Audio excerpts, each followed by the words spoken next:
Yesterday, whatever we discussed regarding the theory of the shaft, and we also solved the numerical problem. In continuation to that, we will solve some more numerical problems. तो वहीं बैठो बेटा.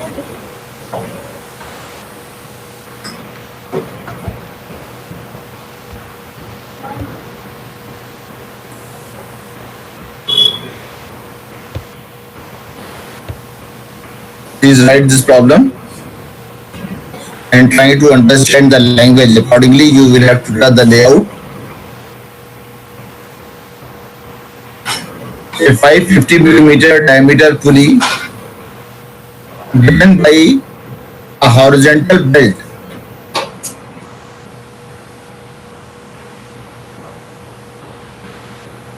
transmits the power through a shaft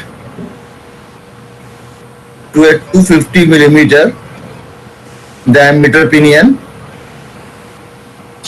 which drives a mating gear placed horizontally on the other side of the belt.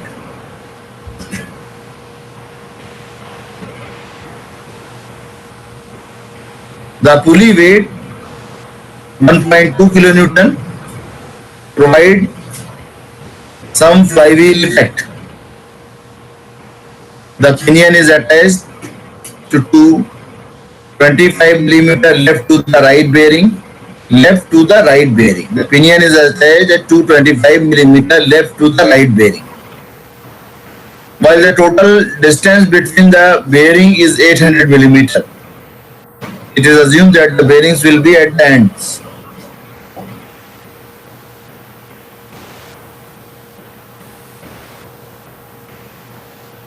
Determine the necessary shaft diameter using the yield strength of the shaft as 200 megapascal and factors kb and kt, जिसको हमने km और kt कहा था. kb and kt 2 and 1.5.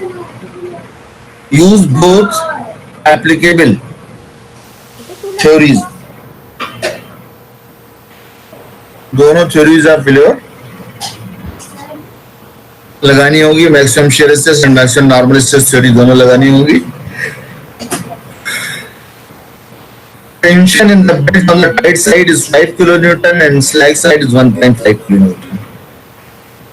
This is given. So as per this statement, the layout, please refer this layout. The two bearings which are at 800 millimeter apart, which is given in the problem.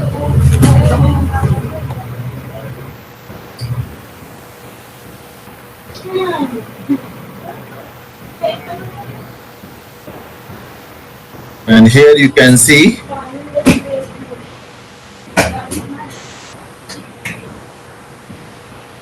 that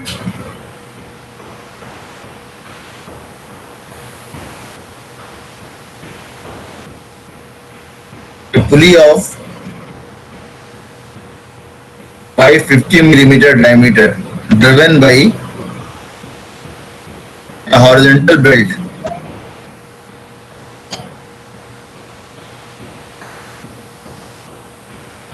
transmits the power through the shaft of 250 millimeter diameter, which drives the mating gear with the horizontally on the other side.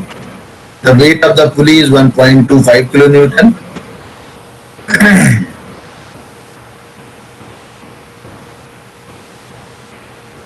Which gives some flywheel effect. The pinion is attached to 25 millimeter left to the right bearing.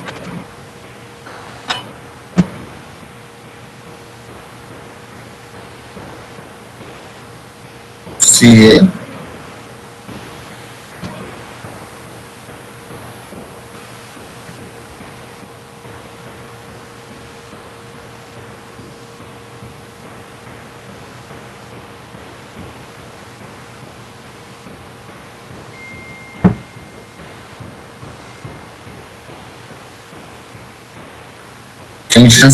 Tensions are also given.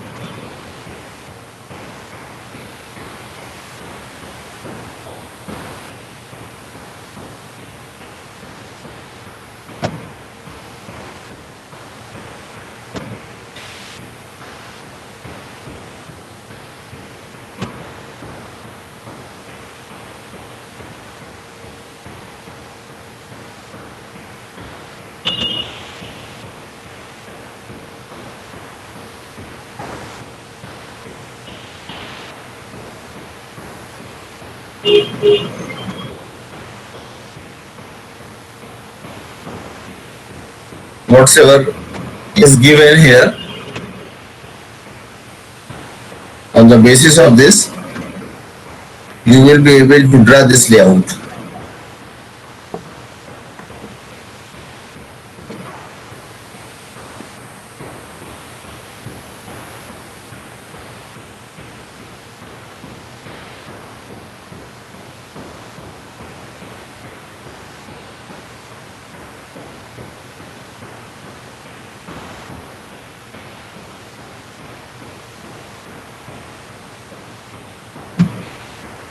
Now here,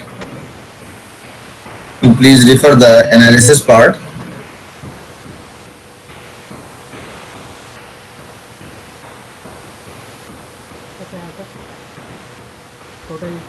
T is equal to T1 minus T2 into 275.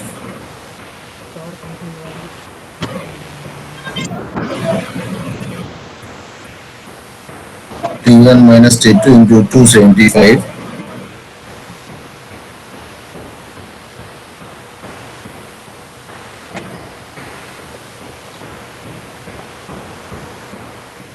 और gear के लिए ये formulation जो कि आप बाद में पढ़ेंगे,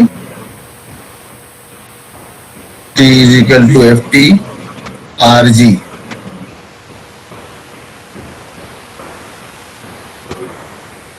तो टेंजेंशियल फोर्स जो ट्रांसमिट हो रहा है,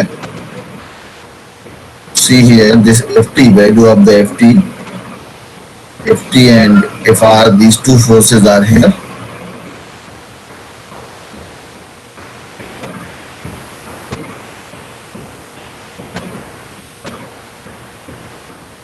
T is equal to FT RG.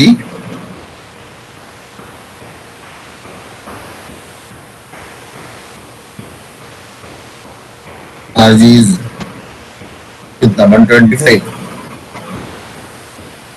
T is given here, so you will be able to calculate the FT, and you have this relation for the gear. Gear के case में ये relation आता है, इसको बाद में टाइप करेंगे हम लोग. FR is upon FT is equal to 10. FR upon FT is equal to 10 phi. Where phi is the pressure angle, generally taken as 20 degree, if not given. So radial force 2.8 kilonewton. तो ये दो forces आ गए आपके पास, tangential and radial.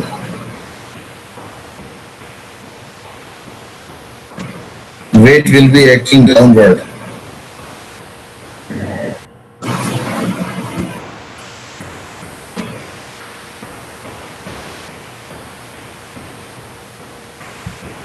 Can see here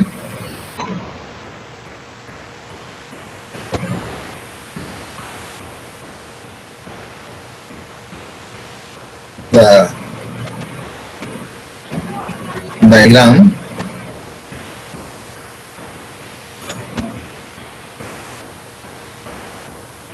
In the force diagram, torque diagram तो आपका ये आएगा. Bearing points are given A, B, C, D. So torque will be transmitting between these two stages. Uniform torque will be transmitted, whatsoever will be the magnitude. Then on the bearings, you will be having the reaction at the ends, RA and RD.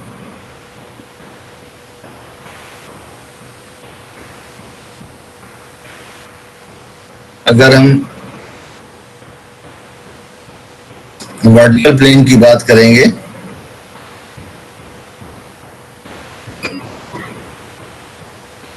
so tangential force will be acting upward at this point, और इसका wait जो है वो downward act करना है. So with the help of this, you will be able to draw the bending moment diagram. The graphical method of the bending moment diagram ये आपने diploma engineering में पढ़ा होगा. हॉरिजॉन्टल फोर्स डायग्राम अगर आप draw करेंगे तो उसमें रिएक्शन फोर्स तो आपके आएंगे, जैसे R1 R2, और इसके अंदर ये जो रेडियल फोर्स एक्ट करेगा FR, that will be in the horizontal direction. और बेरिंग पे जो पावर ट्रांसमिट हो रही थी, so that T1 plus T2, this will also be in the horizontal direction. इसका बेंडिंग मोमेंट डायग्राम अगर आप ड्रा करेंगे तो इस तरह से आएगा।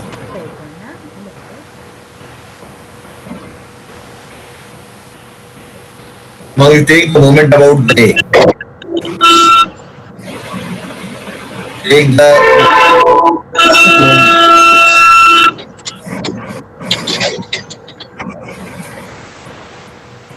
Take the moment about the A. तो आप देखें इसमें कौन कौन से फोर्सेस आ रहे हैं, कैसे किस डायरेक्शन में जा रहे हैं। FT that is 7.7 into clockwise, counterclockwise, positive negative अगर आप ले लें, let us say counterclockwise is positive and clockwise is negative.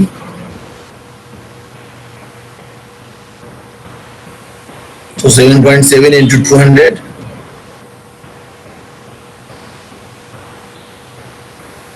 इस डायरेक्शन में ऐसे एक्ट करेगा।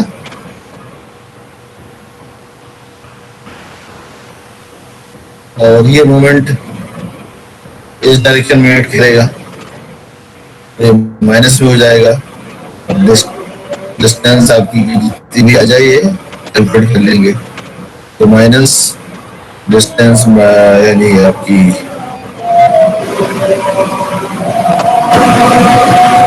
575 by 1.25 नेगेटिव डायरेक्शन में आ गया। और RD इंटू 800, RD जो रिएक्शन आएगा आपका अपवर्ड डायरेक्शन में, इस डायरेक्शन में करेगा positive RD into 800 is equal to 0। तो RD की वैल्यू आ गई निकल के 1.06 kilo Newton.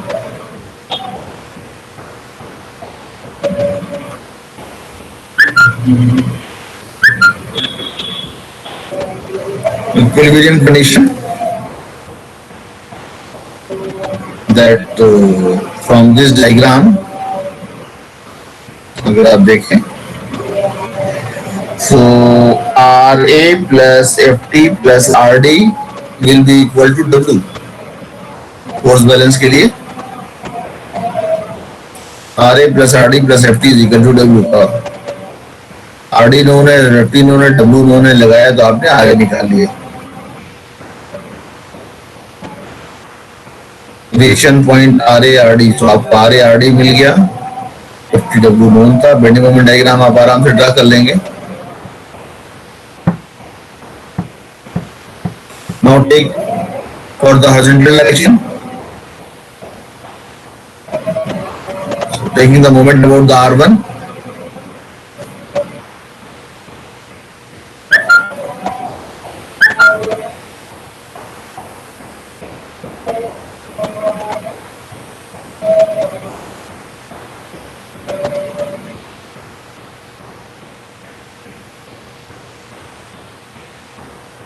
so 2.8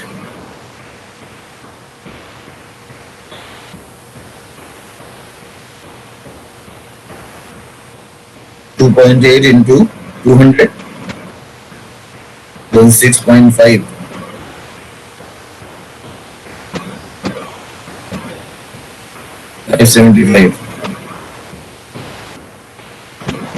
then R2 ये अपोजिट डायरेक्शन में जाएगा, ये बैलेंस करेगा इसको इंटू 800। यहाँ से आपको R2 मिल जाएगा।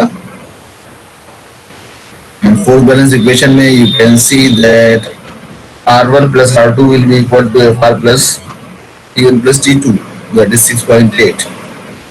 R1 plus R2 6.5 plus 2.8 solve कर लेंगे तो इससे R1 की वैल्यू मिल जाएगी।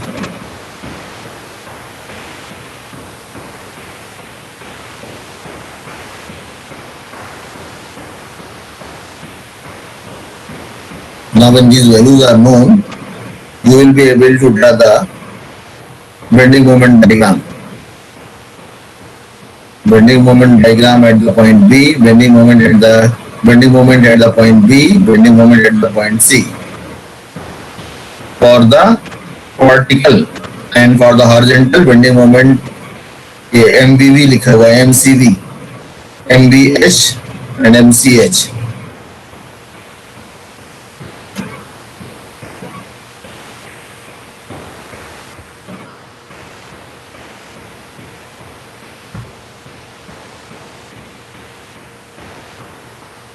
So you can see this value, bending moment MBV की कितनी वैल्यू आ रही है, 1088, and MCV, bending moment at the point C in vertical direction. This is there. Similarly for the horizontal direction. तो values आप calculate कर लेंगे bending moment की.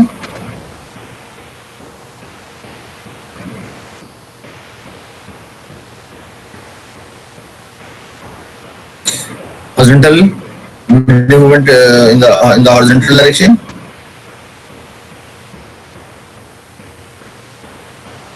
And at the point B, bending moment in the horizontal direction at the point C.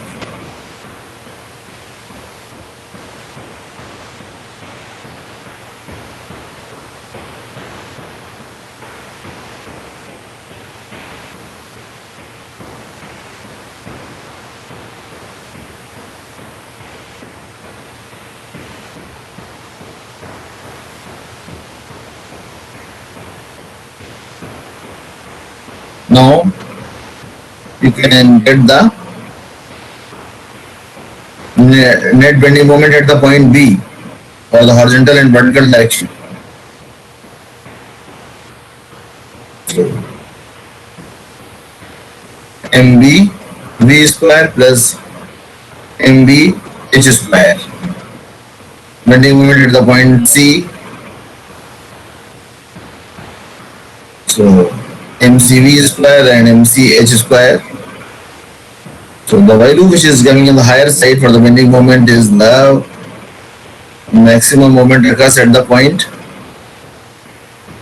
B is 1342 Newton meter.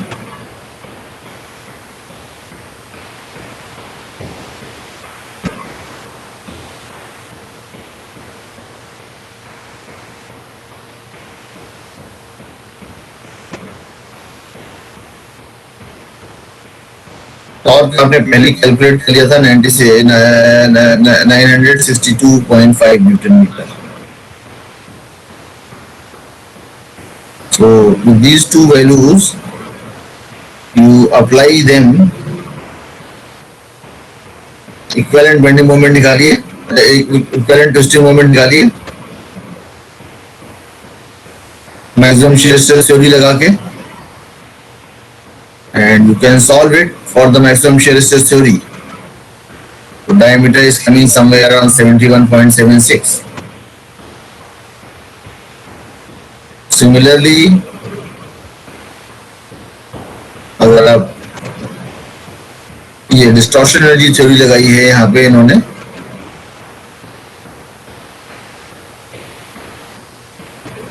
जबकि इन्होंने आप normal stress theory लगा सकते हैं. You solve it and you are getting the diameter. So whichever is higher, और उसके अंदर stepping के बाद value, standard value of the diameter that is 75 millimeter.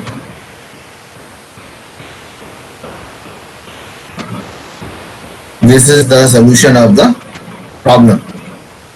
One problem.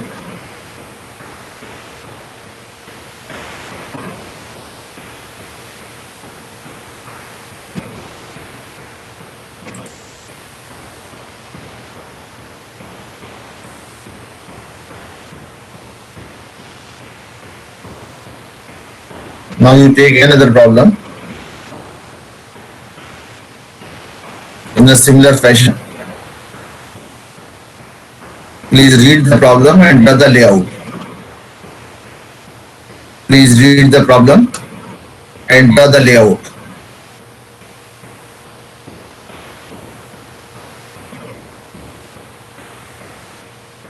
A shaft is supported by two bearings placed at 1 meter apart. A 600 millimeter diameter pulley is mounted at a distance of 300 millimeter to the right of the left bearing. To the right of the left bearing, and this drives a pulley directly below. This drives a pulley. वहाँ horizontal था, यहाँ below है. This drives a pulley directly below with the help of a belt having the maximum tension 2.5 and another maximum tension T1 2.25 kilonewton, and another pulley of 400 millimeter diameter is placed 200 millimeter to the left of the right bearing.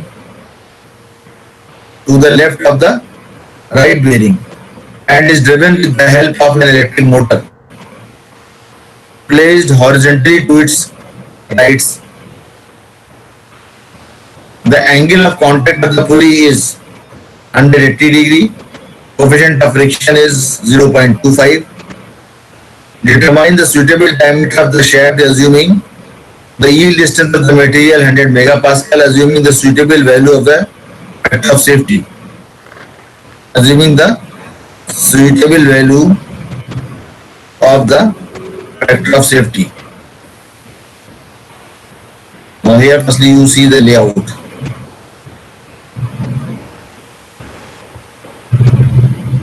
The two bearings 1 meter apart. A B हो गया. A B C D.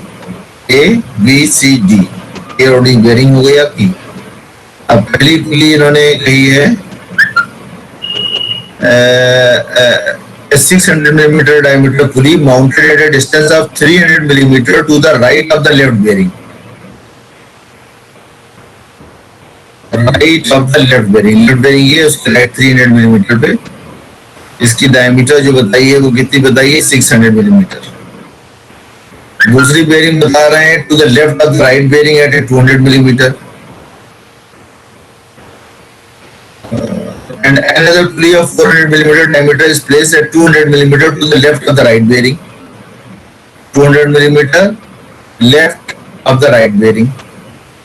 दोनों की diameter दी हुई है और ये vertically downward है और ये हॉरिजॉन्टली है. ये हॉरिजॉन्टली है. तो लेटेस्ट से हॉरिजॉन्टल वाला जो है T1 T2 जिससे मोटर कनेक्टेड है और ये T3 T4. ड्राइवर ये होगा आपका एंड ड्रिवन ये हो जाएगा.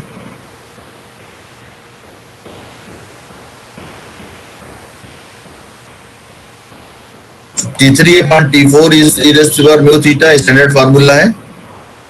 T3 नोन है आपको.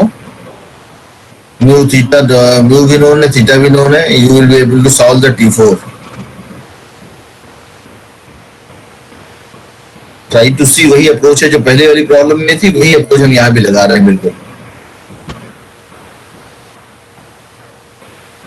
A torque at the point B, T3 minus T4 into RB. T3 minus T4 into RB. It will be equal to T1 minus T2. Point C जो है टीसी जो आएगा torque वो बराबर दोनों में यूनिफॉर्म टार्क जाने जाना है. तो T1 minus T2 into RC इसके बराबर होगा. इसमें जो है वैल्यू लिख दी है. T3 नोन था, T4 नोन था, RB नोन था. तो इसको आपने कैलकुलेट किया, सॉल्व किया, ये वैल्यू आ गई. इसको जो सॉल्व करेंगे तो ये वैल्यू आ जाएगी. और T1 माइनस T2 इंटू 200 ये RC नोन था 200. तो ये एक इक्वेशन बन जाएगी आपकी T1 minus T2 into this value. T1 upon T2 e raised पर म्यू थीटा नोन है आपका. तो यहाँ से आप T1 T2 को सॉल्व कर लेंगे इन दो इक्वेशन से.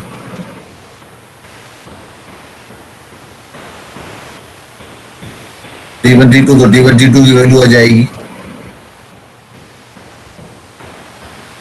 तो नेट फोर्स कितना आ रहा है T1 प्लस T2? सर ये T1 अपॉन T2 थीटा कौन सा इक्वेशन है सर ये? सर क्या T1 upon T2 square mu theta तुमने फर्स्ट ईयर में बेल्ट टेंशन में नहीं पढ़ा था?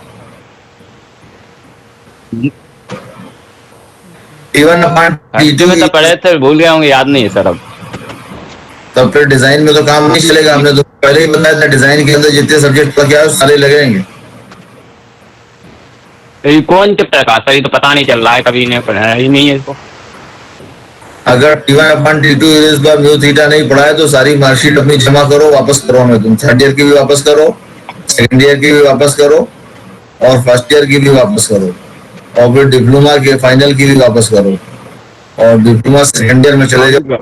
दोबारा से वहां से वापस आओ, तब बात समझ में आएगा T1 अपॉन T2 क्योंकि तो वहीं पढ़ाया जाता है सेकंड ईयर डिप्लोमा में।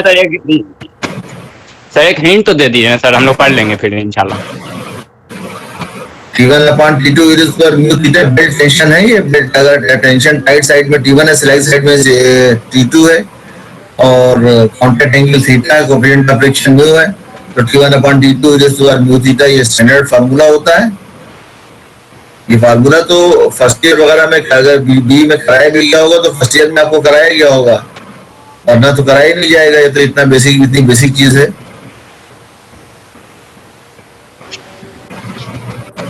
तो थीटा यहाँ पे पाई पाई लिया है। हाँ 180 डिग्री दिया हुआ था ना। अच्छा अच्छा ठीक। देखिए प्रॉब्लम में 180 डिग्री दिया हुआ था, हमको याद आ रहा है। रेडियन में लिया है सर हमने। जी सर, उसको रेडियन में कन्वर्ट कर दिया। ये लिखा हुआ है ना, contact angle of the pulley is 180 degree and the coefficient of friction 0. तो उसको सॉल्व करें, जी ठीक है। तो वैल्यू रेडियन में लिखी जाएगी। तो T1 अपॉन T2 और म्यू थीटा अगर नहीं पता है तो थोड़ा मुश्किल हो जाएगा यार। सर अभी तक जो आप पढ़ाए ना सर, बेंडिंग मोमेंट क्वेश्चन वो सब समझ में आ गया, लेकिन ये मुझे पता ही नहीं चल पा रहा, इसीलिए मैं पूछा था सर। आपने रिएक्शन निकाला वो भी सब पहले से पता है मेरे को, R1 R2 कैसे निकालते हैं सारी बेंडिंग मोमेंट पता, लेकिन ये फॉर्मूला मुझे पता नहीं चल पाया सर। हाँ तो ऐसा कर लो कि थ्योरी ऑफ मशीन की कोई सी किताब उठा लेना, उसमें से बेल्ट का चैप्टर खोलना। अच्छा बेल्ट में है। बेल्ट का चैप्टर में देखोगे, बेल्ट में दो बेल्ट होती है, एक साइड साइड T1 टेंशन होगा, स्लैग साइड का टेंशन T2 होगा, तो T1 अपॉन स्टैंडर्ड रिलेशन है। ये पढ़ोगे समझ में आ जाएगा इसका। अच्छा एक और रिक्वेस्ट थी सर आपसे। हाँ। जो कल कासिम बोल रहा था कि सर था तो आप इसको अगर गूगल क्लासरूम पर PDF बना के भेज देते तो हम लोग को रीड करने में, स्टडी करने थोड़ा आसान होता सर, और था टाइम घर में समझ में बात ज़्यादा आती है सर, टाइम देते तो इसलिए आपसे रिक्वेस्ट था कि आप इसको जैसे भेज देते PDF बना के हम लोग के गूगल क्लासरूम पर, तो थोड़ा सा आसान हो जाता पढ़ना हम लोग के लिए। तो आप नोट क्यों नहीं करोगे? नोट करो, जितनी देर स्लाइड खुली रहती है उतनी देर में नोट कर लिया करो। तो उतना जल्दी हो नहीं पाता ना हम लोग का सर बीच बीच में लेफ्ट भी हो जाता है सर, मतलब कोई स्लाइड दिखती है कोई नहीं दिखती है, ये भी दिक्कत आती है सर। नेटवर्क इशू की वजह से, नेटवर्क इशू हो गई, जैसे 3-4 बार लेफ्ट हो चुका है सर, तो मतलब फिर दिखती है कोई स्लाइड कोई नहीं दिखती है, तो कंप्लीट दिख भी नहीं पाता, मिस हो जाता है कुछ कुछ चीजें। नहीं वो बात तो आप लोग की ठीक है, मगर हम लोगों को मना किया जाता है स्लाइड देने के लिए। और सब सब लोग सर नोट्स वगैरह प्रोवाइड होते हैं सर। तो कोऑर्डिनेटर साहब ने मना कर दिया है कि आप स्लाइड मत दीजिएगा, और हेड साहब ने मना कर दिया स्लाइड मत दीजिएगा। तो बाकी स्टडी मटेरियल अपलोड हम कर देंगे आपको, अगर आप कोऑर्डिनेटर साहब की बात तो मानो। टॉपिक पर उसका ही अगर स्टडी सर मतलब सर सिर्फ सेंड कर दिए उससे सर पढ़ ले सर पूरा नहीं करेगा, लेकिन जो मेन है जो चीज था क्रिटिकल उसको कर दीजिएगा सर। क्या पूरा नहीं करिएगा, पूरा देने की जरूरत नहीं है, लेकिन जो हार्ड है जो क्रिटिकल था उसको कर दीजिएगा, जो हम लोग को समझ नहीं आ पाएगा, दो तो किताब में नहीं मिलेगी, उस टाइप का चीज को आप अपलोड कर दीजिएगा सर। अच्छा है, चलो थोड़ा बहुत अपलोड कर देंगे, ज्यादा नहीं, थोड़ा बहुत अपलोड कर देंगे। Thank you sir, thank you.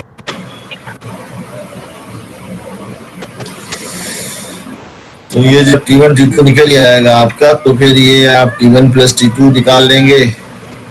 T1 plus T2 ये हॉरिजॉन्टल फोर्स डायरेक्शन में जा रहा है, ये वर्टिकल डायरेक्शन में जा रहा है। अब इसका फिर वर्टिकल डायग्राम बना लेंगे, हॉरिजॉन्टल डायग्राम बना लेंगे। ये देखिए, ये वर्टिकल फोर्स डायग्राम है VFD, तो रिएक्शन R3 और R4 निकाला गया, और ये डाउनवर्ड डायरेक्शन में फोर्स जा रहा है T3 प्लस T4, और ये हॉरिजॉन्टल डायग्राम बन जाएगा आपका। ये रिएक्शन, ये आपका R1 R2, और ये हॉरिजॉन्टल डायरेक्शन में T1 प्लस T2 जा रहा है।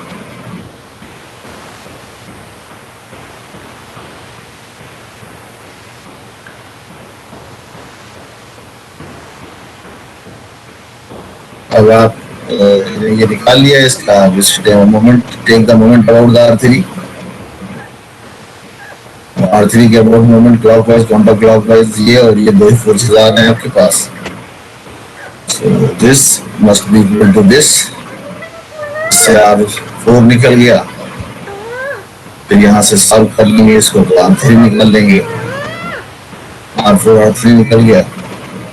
इसी तरीके से इसको सॉल्व दूसरे में ले लिया, मोमेंट अबाउट द R1, तो ये सॉल्व कर लेंगे इसको, ये आपका निकल जाएगा। रिएक्शन R1 R2 की वैल्यू आ जाएगी।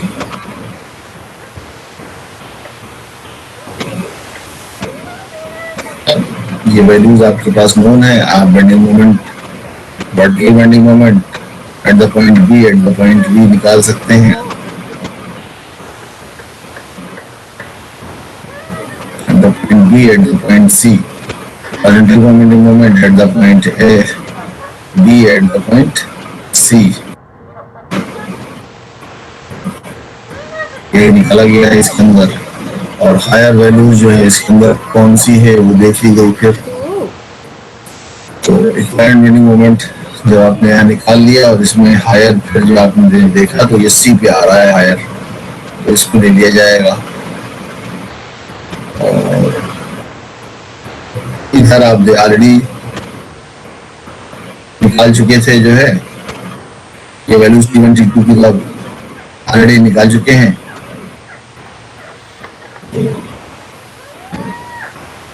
ये वैल्यूज की आप ले लेंगे यहीं से।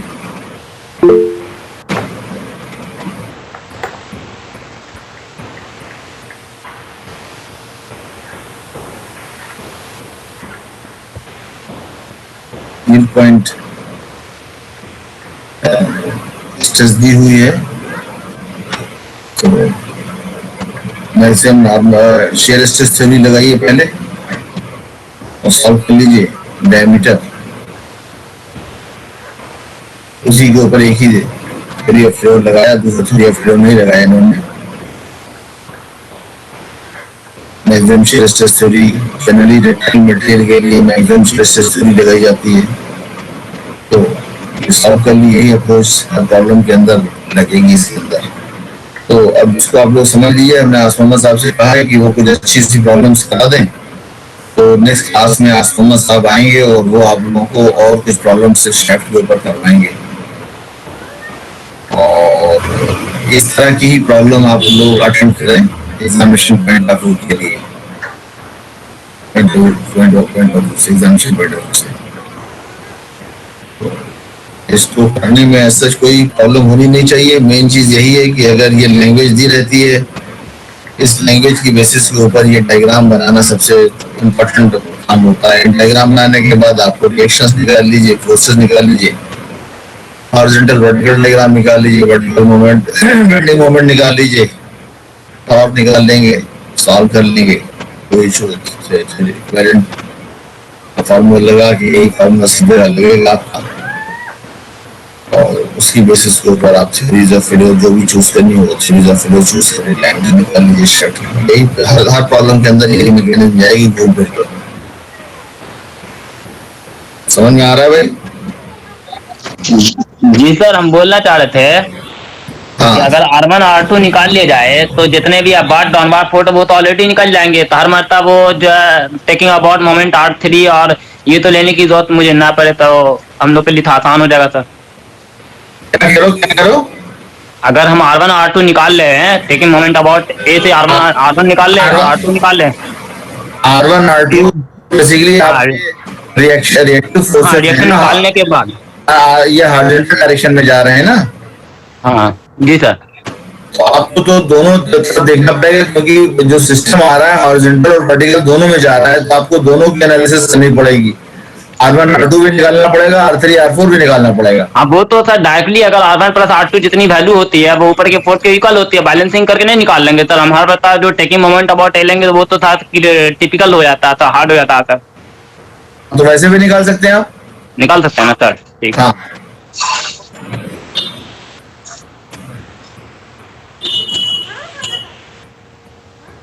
चलिए इसको पहले आप इसकी प्रैक्टिस कर लीजिए, इस तरह की प्रॉब्लम्स की।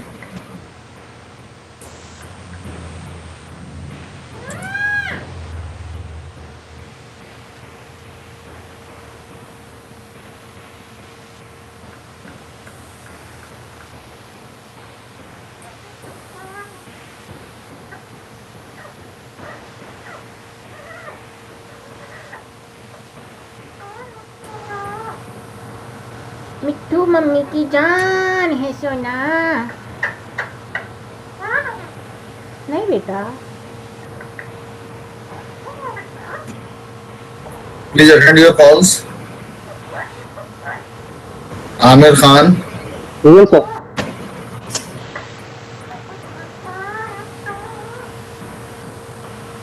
Abbas mehndi,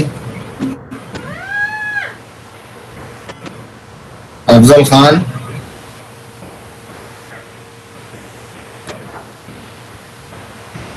Akmal Hussain,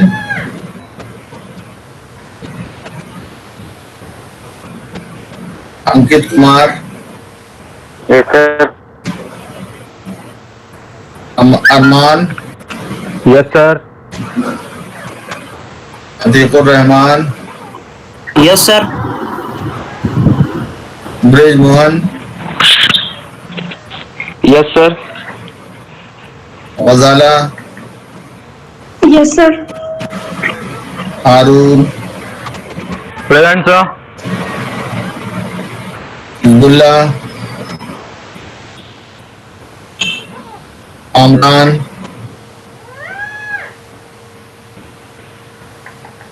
Khurshid, yes sir. Lalit, yes sir. मजहर,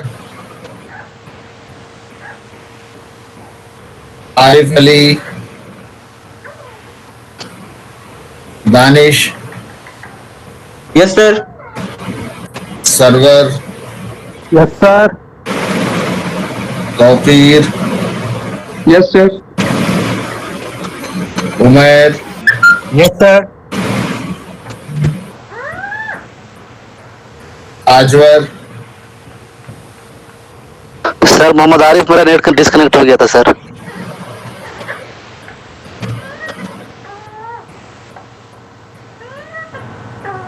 ताजवर, Tanveer,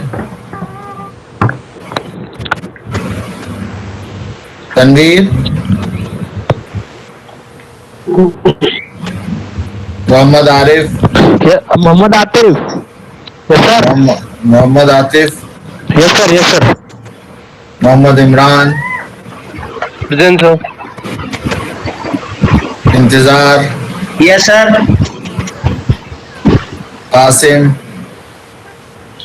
yes sir. Shahrukh,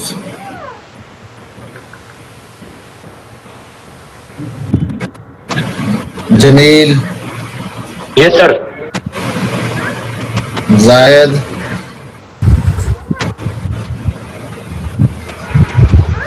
Naseem, yes sir.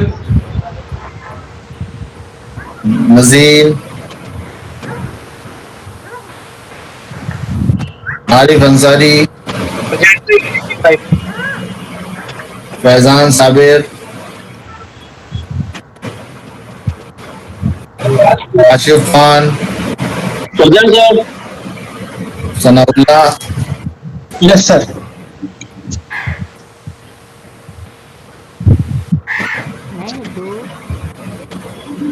Fahad,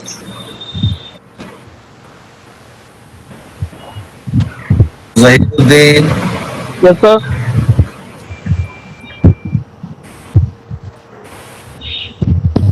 Arif Rafi, yes sir, present. Farhan Fahim, yes sir. Mahshar, present sir. Rashid, yes sir. Mohammad Rashid. Mustafa, Rahman सबा, yes sir. Sabir Khan, present sir. Salim, yes sir. Present. Shahid,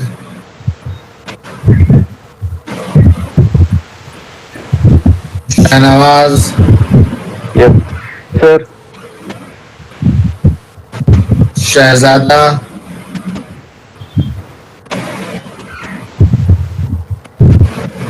Shoaib Akhtar, yes sir. Shoaib Khan,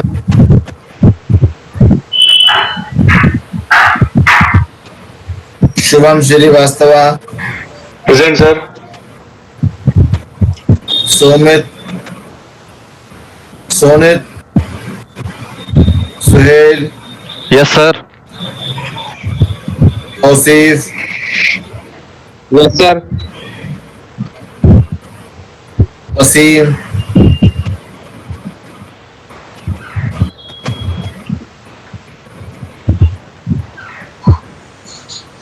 Wasim Saifi,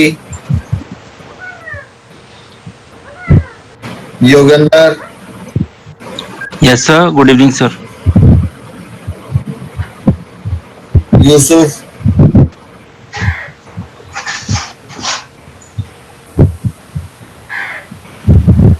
Zaid,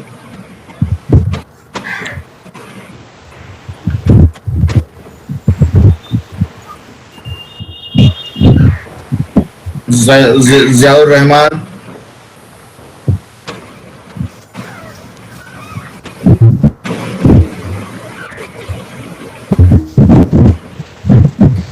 अफसर Ali, present sir. Afsar Ali. Sufiyan, Nabi, Sachin Raghav, present sir. Ram Babu, present sir. Natiq, Naresh, yes sir. Abdul Samad, sir Naresh, yes sir. Abdul Samad, Amarjeet,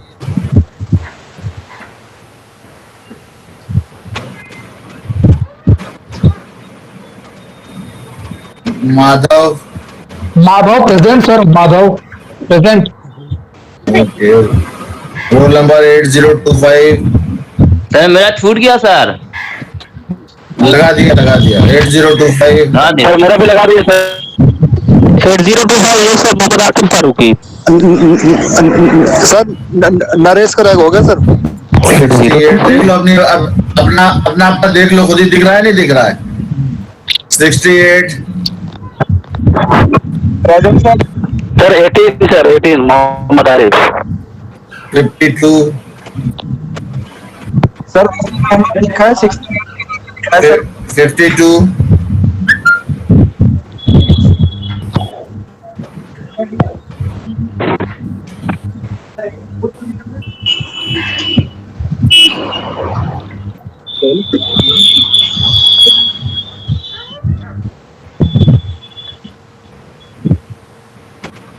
804,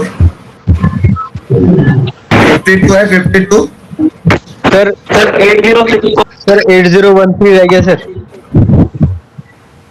8013 लगा दिया गया। Sir 18 sir 18। 8064, 18 दिया नहीं, 8013 sir.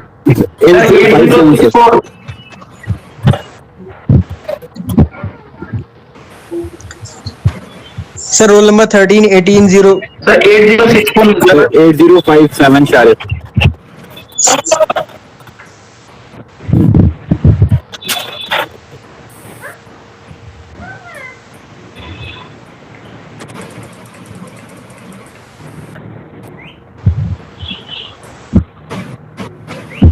8064 लग गया।